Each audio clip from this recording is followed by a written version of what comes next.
सभी साथियों का स्वागत अभिनंदन हमारे यूट्यूब चैनल एम के टीचिंग पॉइंट में। बात करेंगे आज की महत्वपूर्ण खबरों की। सर्वप्रथम हम बात करेंगे 69,000 सहायक अध्यापक भर्ती को लेकर के क्या कुछ महत्वपूर्ण खबरें सामने निकल कर आ रही हैं, उन पर चर्चा करेंगे। चलिए साथियों, बात करते हैं सबसे पहले रिविजिट आखिर कब, उत्तर कुंजी और 6800 के लिए अब क्या ऐसा रवैया कर रहा है बड़े इशारे। तो बहुत कुछ ही महत्वपूर्ण चीजें हम डिस्कस करेंगे। सर्वप्रथम हम बात करेंगे कि रिविजिट को महत्वपूर्ण क्यों माना जा रहा है। स्पष्ट रूप से आप यहां पर देख सकते हैं कि इलाहाबाद हाईकोर्ट ने 69,000 सहायक अध्यापक भर्ती में चयनित की नियुक्ति आदेश का पालन करने की मांग से जुड़ी अवमानना याचिका पर राज्य सरकार से जवाब मांगा है। इसके साथ ही कोर्ट ने याचिका पर सुनवाई के लिए जुलाई के प्रथम हफ्ते में पेश करने का निर्देश दिया है। कोर्ट के आदेश पर सचिव परीक्षा नियामक प्राधिकारी प्रयागराज अनिल भूषण चतुर्वेदी कोर्ट में पेश हुए और उन्होंने बताया कि सुप्रीम कोर्ट के आदेश पर आवेदन मांगे गए और लिस्ट तैयार कर सचिव बेसिक शिक्षा परिषद प्रयागराज को भेजा गया है। 6800 सहायक अध्यापक भर्ती मामले में कुछ अभ्यर्थियों ने हाई कोर्ट की लखनऊ पीठ में याचिका दायर की है। कोर्ट ने पुनर्विचार करने का निर्देश दिया है और जिस पर अमल किया जा रहा है, जिस पर कोर्ट ने हलफनामा दाखिल करने का आदेश देते हुए सचिव की हाजिरी माफ कर दी है। यह आदेश न्यायमूर्ति रोहित रंजन अग्रवाल ने अश्विनी कुमार त्रिपाठी की अवमानना याचिका पर सुनवाई करते हुए दिया है। तो साथियों, जिस प्रकार से ये कल सुनवाई हुई है अवमाननावाद पर, जैसा लग रहा था कि उत्तर कुंजी प्रकरण में बहुत बड़ी जो है जानकारी प्राप्त हो सकती है या बहुत बड़ा कुछ निर्णय लिया जा सकता है, लेकिन किसी भी तरीके से कोई निर्णय अभी तक नहीं लिया गया है। और जिस प्रकार से आप सभी लोगों के लिए आरक्षण केस को यहाँ पर मुद्दा बनाया जा रहा है और कहीं ना कहीं जो 67,867 लिस्ट को रिविजिट करने के आदेश की बात है, वो आखिर कब तक किया जाएगा, क्योंकि 1 महीना पूर्ण हो चुका है, दूसरे महीने की शुरुआत हो चुकी है और कहीं ना कहीं 3 महीने का जो समय दिया गया था 13 मार्च को, आप सभी लोगों को पता है कि ये जजमेंट आया था और उसके बाद 3 महीने का समय सरकार को दिया गया था कि किसी भी तरीके से लिस्ट को रिविजिट करके फिर से नई लिस्ट तैयार की जाए। तो नई लिस्ट का फेर जो है उत्तर कुंजी में भी फंसा हुआ है, जैसा कि सुप्रीम कोर्ट से भी आदेश हो चुका है। अब देखने वाली बात होगी कि आगे की प्रक्रिया उत्तर कुंजी में क्या रहती है। क्या उत्तर कुंजी के जो हमारे साथी हैं सुप्रीम कोर्ट की तरफ रुख करेंगे या जो समय दिया गया है उसका इंतजार करेंगे। सबसे बड़ी बात तो यही है। और साथियों, अब बात यही है कि 6800 के लिए क्या, क्योंकि 6800 के साथी भी प्रयासरत हैं कि बीच का कोई जल्द से जल्द रास्ता निकल सके। इधर आप सभी लोगों को पता है कि अन्य साथी कोर्ट पहुंच चुके हैं जो आरक्षण की मांग कर रहे हैं और वहां पर जो एक डेट भी लग चुकी है। अब अगले हफ्ते इस मामले को सुना जाएगा। जब चीफ जस्टिस यहां पर आ जाएंगे तब इस मामले में सुनवाई होगी। अभी तक इस पिछली सुनवाई की बात करें तो उसमें केवल डेट ही दी गई है, क्योंकि उसमें जो डबल बेंच में जो आपके जस्टिस ओम प्रकाश शुक्ला जी के होने के कारण जो है मामले को नहीं सुना गया है। अब देखने वाली बात होगी कि जो इस प्रकार का रवैया अपनाया जा रहा है उससे कई सारे बड़े इशारे देखने को मिल रहे हैं। अब उत्तर कुंजी भी इसी फेर में फंसती नजर आ रही है। कहीं ना कहीं इस लिस्ट रिविजिट की प्रक्रिया में कहीं ना कहीं अब सरकार को जल्द ही निर्णय लेना पड़ेगा, या तो लिस्ट को रिविजिट करे या डबल बेंच की तरफ रुख करे। लेकिन जिस प्रकार का समय लग रहा है उस प्रकार से, जिस प्रकार से उत्तर कुंजी मैटर में अब जो सुनवाई लगाई गई है जुलाई के प्रथम सप्ताह में, तब तक जो है सरकार के पास भी स्पष्ट समय है कि लिस्ट को रिविजिट करे या ना करे, ये देखने वाली बात होगी। लेकिन अगला कदम क्या उठाया जा सकता है देखने वाली बात होगी। लेकिन जिस प्रकार का रवैया अपनाया जा रहा है उससे कुछ महत्वपूर्ण इशारे देखने को मिल सकते हैं कि सरकार रिविजिट के बहाने इस प्रक्रिया को डिले करना चाहती है और कहीं ना कहीं जो है कोर्ट में इस मैटर को उलझाना चाहती है। अब देखने वाली बात होगी कि आगे क्या निर्णय लिया जाता है। जो भी निर्णय होगा बहुत ही सकारात्मक निर्णय हो, ऐसा प्रयास करना चाहिए। और अगर आप देख सकते हैं कि आगे क्या प्रयास किया जा सकता है इसको लेकर के लगातार आप सभी लोगों के प्रयास सराहनीय भी हैं।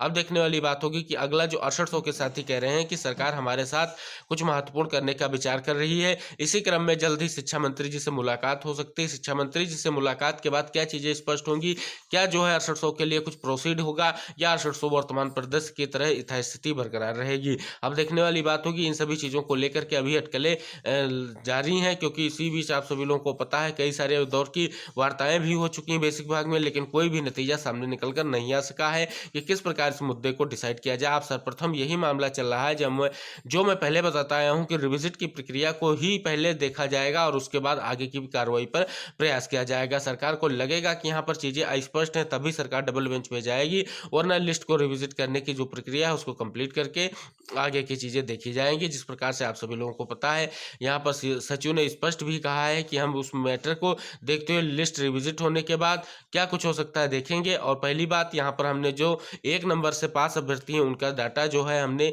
सचिव को भेज दिया है। बेसिक शिक्षा वहाँ से जो भी चीज़ें होंगी उनका रिजल्ट आउट हो जाएगा, आगे की प्रक्रिया की जा सकती है। तो कहीं ना कहीं बहुत ही महत्वपूर्ण विषय है और अब आगे क्या होगा ये देखने वाली बात होगी। इसी क्रम में एक और महत्वपूर्ण खबर सामने निकल कर आ रही कि अवमाननावाद पर हाईकोर्ट सख्त, बड़ी कार्रवाई। न्यायिक परीक्षा में सचिव और विशेष सचिव, क्या है मैटर, इसको हम स्पष्ट करेंगे।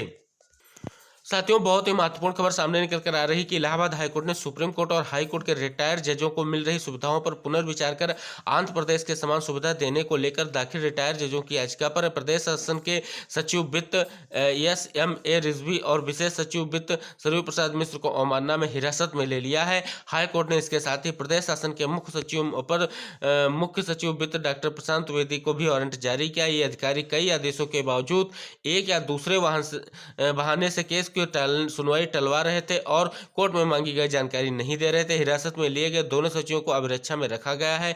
यह आदेश न्यायमूर्ति सुनीत कुमार और न्यायमूर्ति राजेंद्र कुमार चतुर्थ की खंडपीठ ने association of supreme court and high court जजेस इलाहाबाद व अन्य की याचिका पर सुनवाई करते हुए दिया है। याचिका की ओर से अधिवक्ता का कहना था कि यूपी सरकार ने सुप्रीम कोर्ट में हलफनामा दे रखा है कि आंध्र प्रदेश सरकार द्वारा रिटायर्ड जजों को दी जा रही सुविधाओं की तरह उत्तर प्रदेश में भी सुविधाएं लागू की जाएं।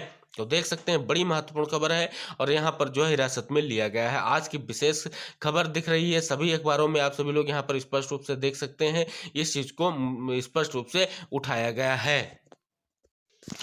अगली बहुत ही महत्वपूर्ण खबर सामने निकल कर आ रही है कि हर DLED प्रशिक्षु को कराना होगा एक बच्चे का प्रवेश। देख सकते हैं, लिखा गया है प्रदेश में स्कूल छोड़ चुके या स्कूल में प्रवेश ना लेने वाले बच्चों को प्रवेश दिलाने के लिए जहां कई अभियान चल रहे हैं, वही अब इस अभियान में DLED प्रशिक्षुओं को भी शामिल करते हुए उनके लिए भी लक्ष्य निर्धारित किया गया है। यह प्रशिक्षु किसी एक बच्चे को खोज कर प्रवेश कराएंगे। स्कूल चलो अभियान के तहत विभाग ने एक प्रशिक्षु एक प्रवेश का लक्ष्य रखा है। राज्य शैक्षिक अनुसंधान और प्रशिक्षण परिषद ने सभी डायट प्राचार्यों को निर्देश दिया है कि कक्षा 1 से 8 के विद्यालयों में बच्चों के 100% नामांकन में सहयोग करें। इस क्रम में आउट ऑफ स्कूल बच्चों को चिन्हित करने और उनके विद्यालय में नामांकन पर बल देने की जरूरत है। इसके तहत प्रदेश के विभिन्न जिला शिक्षा एवं प्रशिक्षण संस्थानों की ओर से DLED प्रशिक्षुओं के माध्यम से एक प्रशिक्षु एक प्रवेश की प्रक्रिया शुरू की जाएगी। DLED प्रशिक्षु 6 से 14 साल के बच्चों को चिन्हित कर पास के परिषदीय एवं उच्च प्राथमिक विद्यालय में प्रवेश कराएंगे। यह प्रक्रिया 30 अप्रैल तक जरूर पूरी की जाएगी। SCERT निदेशक डॉक्टर अंजना गोयल ने यह भी कहा है कि इंटर्नशिप क्रियात्मक प्रशिक्षण के आंतरिक मूल्यांकन में इसका संज्ञान लिया जाएगा। तो देख सकते हैं, एक नई चीज सामने निकल कर आई है कि DLED प्रशिक्षुओं को एक बच्चे का जो है एडमिशन कराना होगा। कहीं ना कहीं बहुत ही ये विचारणीय विषय है। और इधर एक और बात, अगर यहाँ पर DLED प्रशिक्षु ये कार्य करेंगे तो सरकार को भी एक कार्य करना पड़ेगा कि शिक्षक भर्ती की तरफ ध्यान केंद्रित करना पड़ेगा। साथ ही साथ अब बात करेंगे जूनियर एडेड विद्यालयों में भर्ती को लेकर के क्या कुछ महत्वपूर्ण खबर है। बहुत ही महत्वपूर्ण खबर सामने निकल कर आ रही है कि अशासकीय कॉलेजों में कर्मचारी भर्ती की तैयारी, मांगा गया ब्यौरा। प्रदेश के सभी अशासकीय सहायता प्राप्त महाविद्यालयों और अल्पसंख्यक महाविद्यालयों में तृतीय एवं चतुर्थ श्रेणी के कर्मचारियों के रिक्त पदों पर भर्ती की प्रक्रिया जल्द शुरू होने के आसार हैं। उच्च शिक्षा निदेशालय ने सभी क्षेत्रीय उच्च शिक्षा अधिकारियों को पत्र जारी कर रिक्त पदों का ब्यौरा मांगा है। इससे पूर्व 2013 में निदेशालय में अशासकीय कॉलेजों में स्वीकृत कार्यरत रिक्त पदों का ब्यौरा मांगा था। इसमें 1043 पद रिक्त, हालांकि इसके बाद कोई भी भर्ती नहीं की गई है। भर्ती के लिए न्यायालय में कई याचिकाएं भी दाखिल की गई हैं।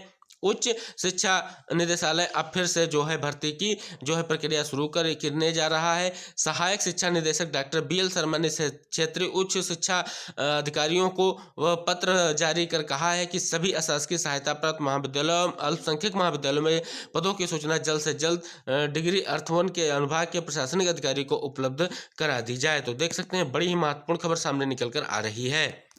अगली महत्वपूर्ण खबर सामने निकल कर आ रही है कि स्कूल शिक्षा में खराब प्रदर्शन वाले जिलों का होगा निरीक्षण। स्कूल शिक्षा में खराब प्रदर्शन वाले जिलों का विभाग की ओर से 2 दिन का भौतिक निरीक्षण कराया जाएगा। इसके लिए निदेशालय ने टीमों का गठन कर और जांच के बिंदु निर्धारित किए। निरीक्षण के दौरान जिलों में कमियां मिलने पर उत्तरदायित्व करते हुए संबंधित अधिकारियों के खिलाफ बड़ी कार्रवाई की जाएगी। विभागीय मासिक समीक्षा बैठकों में जिन जिलों का प्रदर्शन लगातार खराब मिल रहा है, उनमें कई में चेतावनी के बावजूद सुधार नहीं किया जा रहा है। इसके मद्देनजर परियोजना निदेशालय की ओर से कोर टीम इन जिलों का निरीक्षण करने का निर्णय लिया गया है। महानिदेशक स्कूल शिक्षा विजय किरण आनंद भी 5 जिलों का निरीक्षण करेंगे। इसके साथ ही अपर परियोजना निदेशक, वरिष्ठ विशेषज्ञ, वित्त नियंत्रक एवं पाठ्य पुस्तक अधिकारी के नेतृत्व में टीमों का गठन किया गया। इन जिलों का खराब रहा है प्रदर्शन। रायबरेली, गोंडा, सीतापुर, सुल्तानपुर, श्रावस्ती, बलिया, बस्ती, हरदोई, आजमगढ़, प्रयागराज, बदायूं, बुलंदशहर, कन्नौज, कुशीनगर, मथुरा, ललितपुर और संत कबीर नगर, प्रतापगढ़, शाहजहांपुर, कानपुर देहात, सिद्धार्थनगर, सोनभद्र, उन्नाव, मिर्जापुर व मऊ में जो है प्रदर्शन खराब रहा है। महत्वपूर्ण खबर सामने निकल कर आ रही है कि प्रदेश में खंड शिक्षा अधिकारियों पर की जा रही सख्ती के क्रम में अब उनका डाटा विभाग की ओर से मानव संपदा पोर्टल पर अपलोड किया जाएगा। वहीं शिक्षा मित्रों का भी डाटा मानव संपदा पोर्टल पर अपडेट किया जाएगा। इसके शिक्षा मित्रों से जुड़ी चीज़ों को समय पर गति देने में आसानी मिलेगी। अपर शिक्षा निदेशक बेसिक अनिल भूषण चतुर्वेदी ने सभी मंडलीय शिक्षा संयुक्त शिक्षा निदेशकों व बीसीएस से कहा है कि बीईओ का सेवा विवरण मानव संपदा पोर्टल पर अपलोड किया जाए। बहुत ही महत्वपूर्ण खबर सामने निकल कर आ रही है कि भारत दुनिया का सर्वाधिक आबादी वाला देश बन गया। संयुक्त राष्ट्र की संस्था यूनाइटेड नेशन पॉपुलेशन फंड की state of world population report 2023 में एक खुलासा किया गया। रिपोर्ट के अनुसार 2022 में भारत की जनसंख्या 1.5% की बढ़ोतरी हुई। अनुमान के अनुसार चीन की 142 करोड़ की तुलना में भारत की आबादी बढ़कर 142.8 करोड़ हो गई है। चीन की तुलना में भारत की आबादी करीब 30 लाख अधिक है। रिपोर्ट में फरवरी 2023 तक के आंकड़े शामिल किए गए हैं। देश की 25% आबादी की उम्र 14 साल तक है और 10 से 19 साल तक के लोगों की भागीदारी 18, जबकि 10 से 24 तक के लोगों की 26% है। प्रदेश भर के 3049 अशासकीय सहायता प्राप्त यानी जूनियर हाई स्कूलों में अभी मैनुअल हो रहे कार्य ऑनलाइन हो गए। इसके कार्य तेजी से हो सकेंगे और शिक्षकों को, प्रधानाध्यापकों व अन्य स्टाफ को निश्चित तिथि पर वेतन दिया जा सकेगा। नई व्यवस्था में शिकायतों पर अंकुश लगेगा। हर माह की पहली तारीख को कोषागार से शिक्षकों के खाते में वेतन पहुंच जाएगा। प्रदेश के भर के इन एडेड विद्यालयों में शिक्षकों व प्रधानाध्यापक सहित करीब 15,000 कर्मचारी जो है कार्यरत है। अभी इनके वेतन प्रिंट की व्यवस्था मैनुअल होने से प्रबंध तंत्र की ओर वेतन जो है बिल लेखा अधिकारी के यहाँ भेजना होता था। यहाँ के पास होने के बाद ट्रेजरी जाता था। अगर किसी के वेतन में निलंबन, प्रमोशन या किसी अन्य कारण से राशि के जो है परिवर्तन या कटौती होती है तो जिला बेसिक शिक्षा अधिकारी से अनुमोदन लेना होता है। अब ये पेरोल मॉड्यूल के आधार पर ऑनलाइन वेतन वितरण की व्यवस्था होगी। बड़ी खबर है, महत्वपूर्ण खबर सामने निकल कर आ रही है। महत्वपूर्ण खबर सामने निकल कर रही है कि उच्च शिक्षा हासिल कर रहे विद्यार्थियों के लिए बड़ी राहत भरी खबर है। आप अपनी मातृभाषा में भी परीक्षा दे सकेंगे, भले ही उनका पाठ्यक्रम अंग्रेजी भाषा में हो। असल में उच्च शिक्षा तक के सभी की पहुंच बढ़ाने में जुटे विश्वविद्यालय अनुदान आयोग ने इस दिशा में एक बड़ा कदम जो है उठाया है। यूजीसी ने सभी विश्वविद्यालयों और उच्च शिक्षा संस्थानों में अपनी सभी विषयों को मातृभाषा या फिर स्थानीय भाषा में पढ़ाने को कहा है। साथ ही साथ कहा है कि कोई कोर्स भले ही अंग्रेजी माध्यम का हो, बावजूद इसके छात्रों को उसकी परीक्षा स्थानीय भाषा में देने की अनुमति दी जाए। माना जा रहा है कि इस पहल से उच्च शिक्षा के सकल नामांकन दर को बढ़ाने में मदद मिलेगी। ये थी आज की कुछ महत्वपूर्ण खबरें जिन पर हमने यहाँ पर विचार विमर्श किया। आशा करेंगे आप वीडियो जरूर लाइक शेयर करेंगे, चैनल को सब्सक्राइब करेंगे। इसी आशा के साथ अगले वीडियो में फिर मिलेंगे। तब तक के लिए टेक केयर, बाय बाय, जय हिंद साथियों।